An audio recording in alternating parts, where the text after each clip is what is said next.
Okay, hi.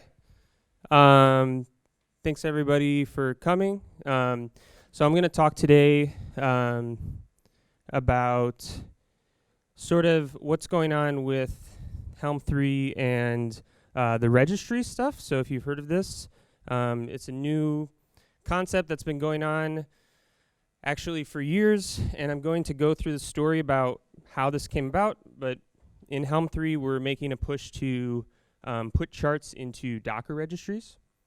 So I'm going to talk, it's not so much about ChartMuseum or Harbor, but kind of where we're at, where things are going, things like that. So just a few things about me. I recently founded a consulting company called Blood Orange. So I'm for hire if you need help with Helm and things like that. I was the original creator of the ChartMuseum project. So that's sort of how I got involved with the Helm team. And now I'm one of the maintainers of Helm. So super appreciative to be involved with that group of people. Very nice group of people, very welcoming.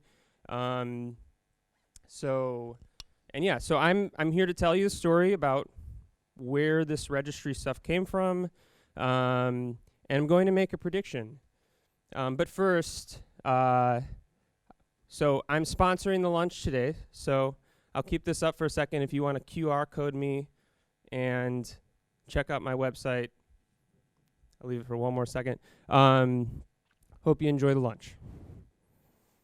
So today I'm going to make a prediction about the future, but I don't think it's too crazy, and that is that by 2021, OCI distribution will become the standard for sharing things cloud native, such as Helm charts. I don't think that's too bold since it's cloud natives in there, but I can see 2021 a lot of other things going this direction as well. So the title of this talk is ChartMuseum to Harbor, but really what it should be is how do we go from the Rube Goldberg machine to OCI Spec. But we'll get back to that in a second. If you're asking what's OCI, we'll get back to that in a second. So what is ChartMuseum? For those that have not heard of it, ChartMuseum is a pretty simple web server written in Go. I started this in 2017 sort of as a side project. Started talking to people like Matt Butcher and Matt Farina about potentially making this a Helm sub-project, and since then it's been a Helm sub-project. Lots of companies are using this as a more advanced chart solution to build sort of a platform as a service behind the scenes. It has all sorts of different features. If you want more information, there is a website, chartmuseum.com, but github.com, helm.org/chartmuseum. But if you've seen any of the other talks about chart repos, this is a very simple way to run a chart repo. So this is a anonymous quote. I will not say who said this, but I was having a conversation with somebody about ChartMuseum and all the stuff going on in the system, and they just made a clear statement to me that kind of cut through that the chart repository system is insufficient. So let's talk about where when it started to pop up that chart repos were not kind of enough to cut it. So early 2017, this is before I had even used Kubernetes, to be honest. Quay team released a product called App Registry, and App Registry was sort of a layer that was on top of a Docker registry that let you push things such as Helm charts. And at the same time, they released a Helm plugin, so you could do Helm registry XYZ and do things just like Docker. So this idea has actually been around since beginning of 2017, and only now are we really starting to see traction. So it's kind of, I don't know, it's funny like that. But it's worth mentioning that the originators of this entire concept is Quay and CoreOS. And Antoine, who I think is the original developer, and Jimmy, who I believe is here, were kind of spearheading this project, talking to SIGApps and the Helm maintainers about potentially making this an more official way to do things with Helm. And this is a screenshot of what that looks like. So it looks similar to like a Docker Hub, right? Or like Quay. Like you can see the chart in a registry. Fast forward a little bit. So a little more than a year ago, the first Helm Summit, Ankush, who's from JFrog, he gave a talk about the simplicity of chart repos. They use a file called index.yaml, which lists every single chart in the repo. And he did this ridiculous experiment where if you put 50,000 charts in a repo, your computer explodes. But that led us down a rabbit hole. Matt Farina, one of the core maintainers, put this huge in-depth proposal on the Helm community about solving this specific issue, but it did not solve every single issue. So towards the end of 2018, I decided, since I was sort of at this intersection of all these things going on with maintaining ChartMuseum, I would start having these weekly meetings, pulling in people such as Antoine, Jimmy, Ankush, Matt Farina, and all the people who have been involved in this discussion. And we started asking ourselves, how can we do fine-grained authorization? So if you do a Helm repo add this thing, you see everyone's charts in your organization, right? Compare that to Docker, where you don't know what's in the registry. You pool what you know you're getting. So you have this fine-grained authorization model. And then another thing is, how do we enable chart uploads? So one of the things people love about Docker is you can do Docker push, and your thing's in the registry, Docker pull, and you can get that thing out, right? So, and this is something that App Registry did off the bat. But we're talking about how do we make this part of Helm. And then there was a historical event in the world of the cloud. A wild Steve Lasker appears. And, hold on, my knuckle just... A wild Steve Lasker appears. So Steve is a very genuine person, works at Microsoft, but he came into these discussions and sort of just blew the place up and has been super sort of active in pushing these things along. If you're part of this discussion, that's why this is funny to you. But he put together this really big proposal that is basically like, let's get rid of Helm repo entirely, and let's make Helm exactly like Docker, right? But there was so much in this proposal, and how do we make sense of it? And we had already been having conversations before he came in, and then he came in with this giant, 10-file thing. So it really messed everything up, to be honest. We're in a good place now. I'll get to that in a few minutes. But this led to, and this is another anonymous quote, this person might be in the room, this led to seemingly interminable registry discussions, which caused quite a deal of emotional drain on the maintainers, because every Thursday we have a call, and this kept coming up, and it was like, many people were just like, I don't even know what's going on, I don't care. And then miraculously, just in time for KubeCon, a decision was made that Helm is going to use OCI. There's no explanation of what that means. There's a soft thing in the air. Steve Lasker's still talking to people. Like, we will do this somehow, right? Somebody asked at KubeCon what's going to happen to the museum, which they meant ChartMuseum, and I responded, I have no freaking idea. This led to more and more conversations, but we realized the proper place to have this conversation was not Helm, because the concepts that we were going about were sort of related to needing to meet a spec. So instead, we started talking to OCI. And this was mainly led by Steve with help with Jimmy, who's actually one of the OCI maintainers. But you may be asking yourself, what is OCI? I keep saying these 3 letters. What is that? How am I in time? We're good. So OCI stands for Open Container Initiative. And this is something that on the website, this is straight from the website. It's an open governance structure for the express purpose of creating standards around container formats and runtime. So it says nothing about Helm charts, right?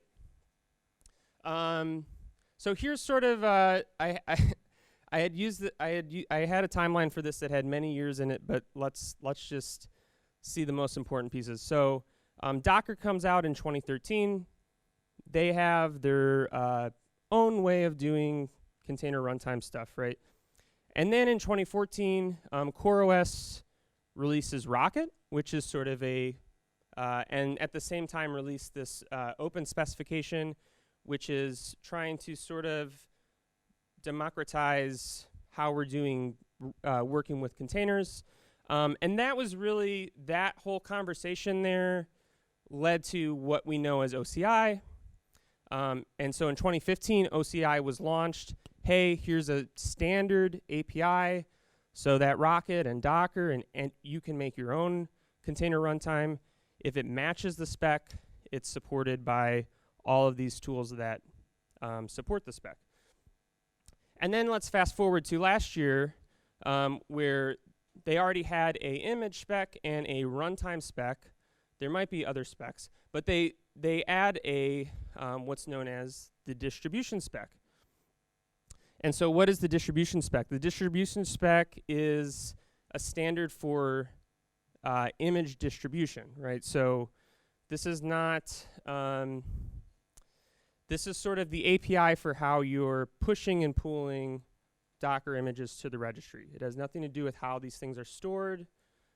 It's all about this put API to actually upload Docker images as layers, and it has all these intelligent things to resumably push and resumably pull, which is very important for containers because they're sometimes gigabyte plus.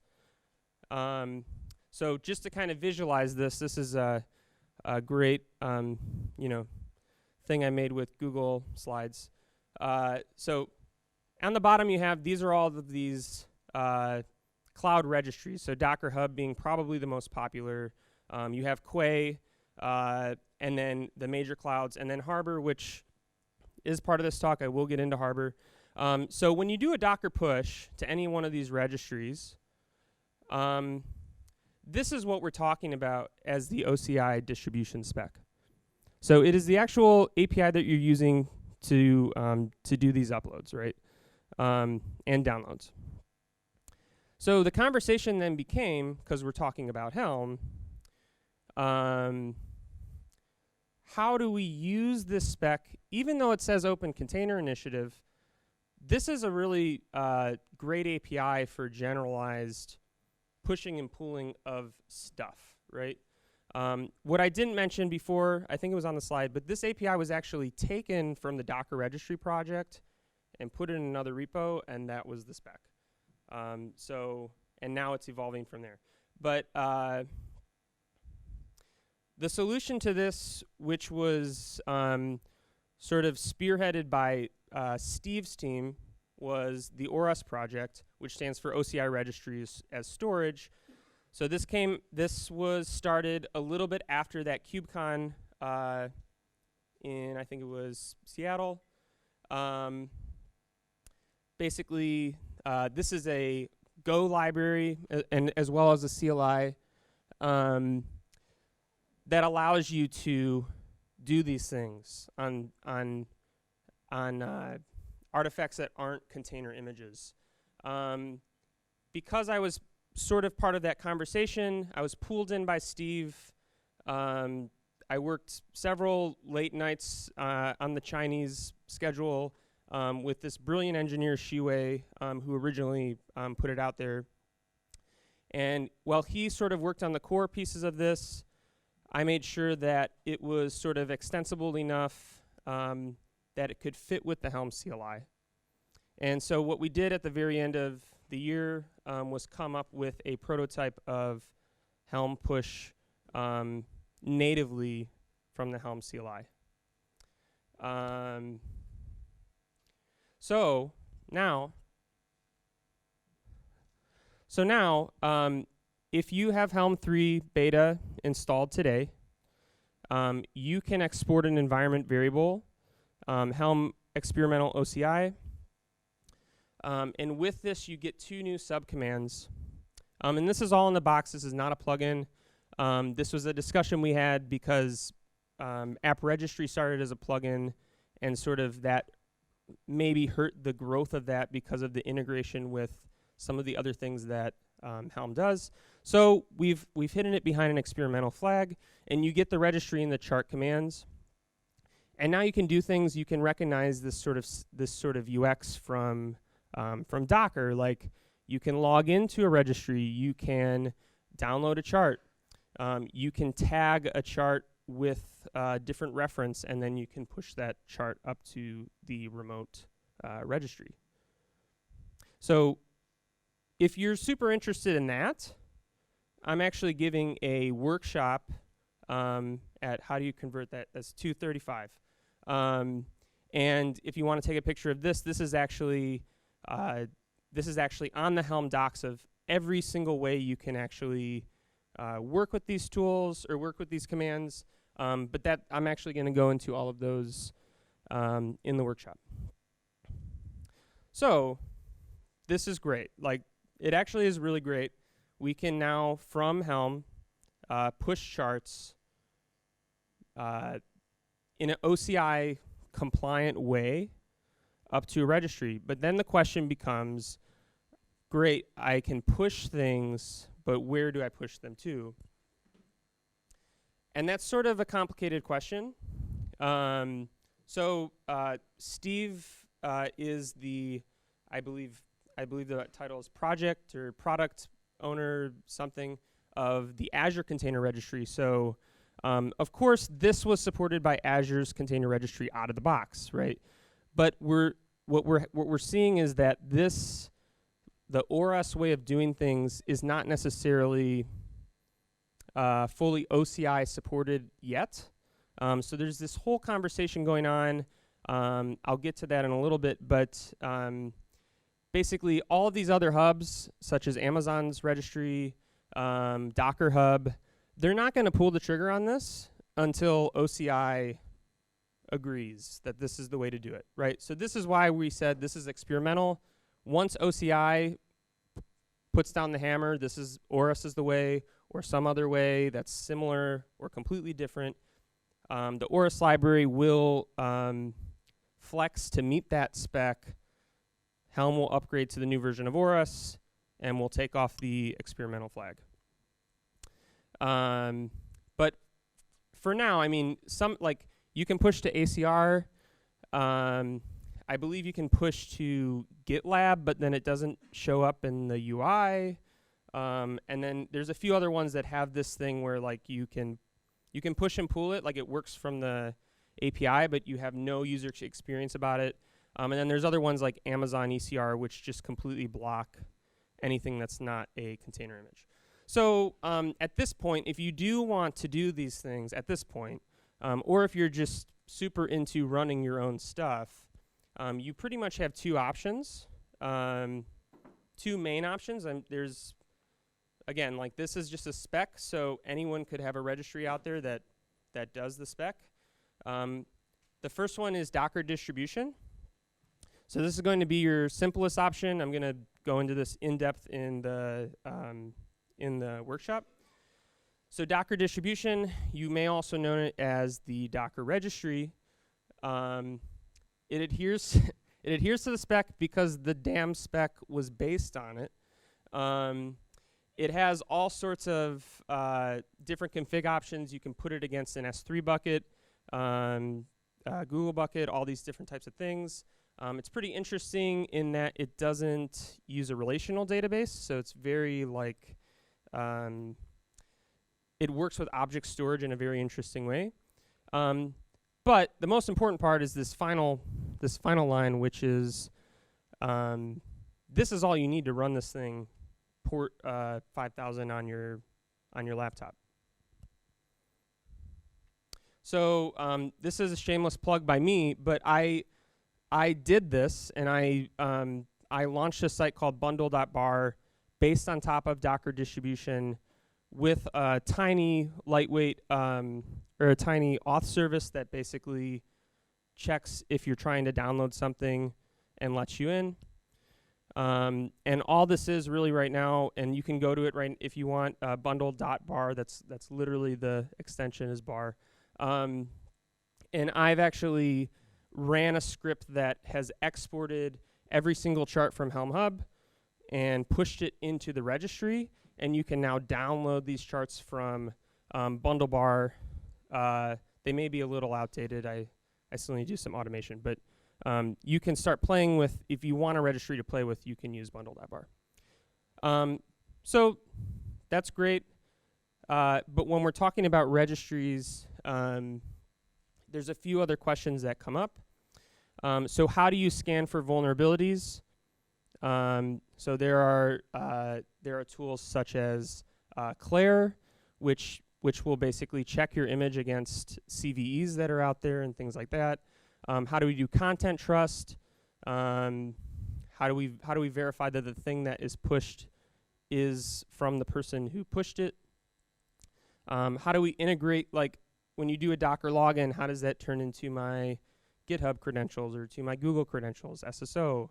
How do we replicate these things? So if you're talking about like deploying your application across the world, we want to have one version in Ireland, one version in the States maybe. So how do you do replication? And then how do you get a nice, pretty user interface for people who are tired of using the terminal? But this doesn't really mean much for charts right now, a lot of it. Content trust, there's someone in the community named Radu who's really looking into this for charts, but scanning and things like this, we're trying to figure out what that even means. And maybe it means looking at the chart, looking at the images that are referenced in the chart and looking for CVEs in those. But so to solve those problems, there is a project called Project Harbor. So Harbor is the second, I would say, primary way that you could run this open source. And it gives you a little bit more than Docker distribution. So Harbor it originally started at VMware, donated to CNCF. It adds all this stuff on top of Docker distribution. It's actually just a collection of tools. It's just a collection of Docker distribution, Claire, Notary, which helps them do the signing. It has its own UI. It has hooks into OIDC and LDAP.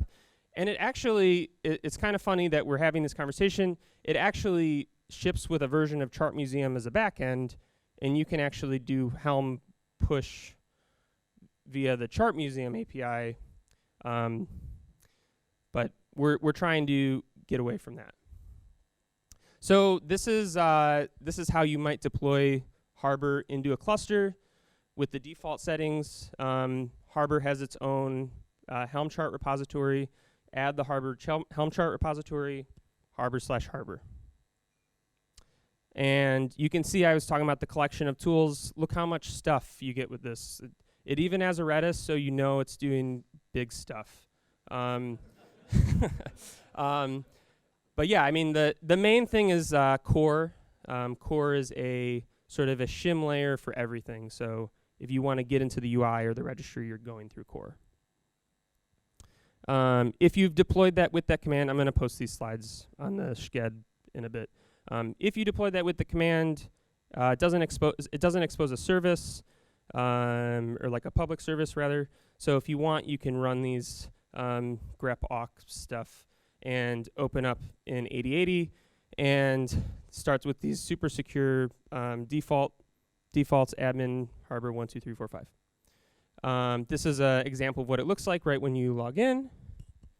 Coming up on time. So unfortunately, Harbor doesn't accept Helm charts at the moment by default. So I have a fork under the Blood Orange IO that just does a little, like, it just takes out all this validation. It's totally not the right way to do it. But we need to be working with the Harbor team and figuring this out. But this allows getting any type of content in.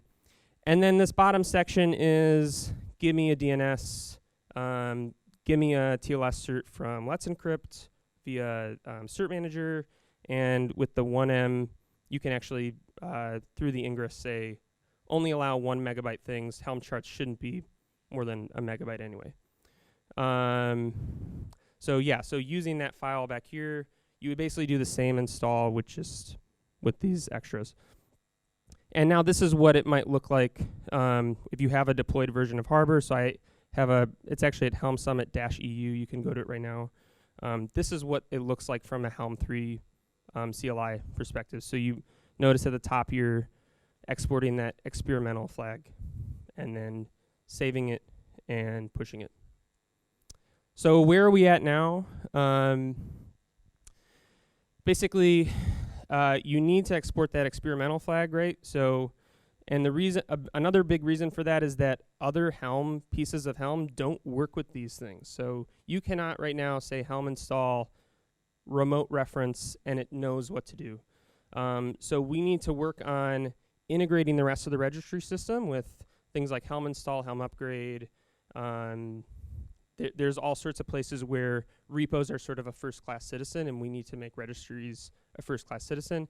But the most important thing really is that the OCI Artifacts project, which is a brand new project based on the pressure of all of this new stuff. This is a brand new project that's like day one almost. There are going to be conversations about putting the artifact stuff into a spec, and then from there, Auris will meet the spec, and then therefore Helm will meet the spec. But most importantly, we need your help. So we want you to use this stuff and break it and fix it and submit a PR, and then we don't have to do anything. These are, I'd love to give credit to all the people that have helped me sort of understand this world. I won't go through all of them, but these are some really great posts that are online that sort of help you understand the basis for everything I just talked about. That's it. I think we're 2 minutes for questions, but thank you.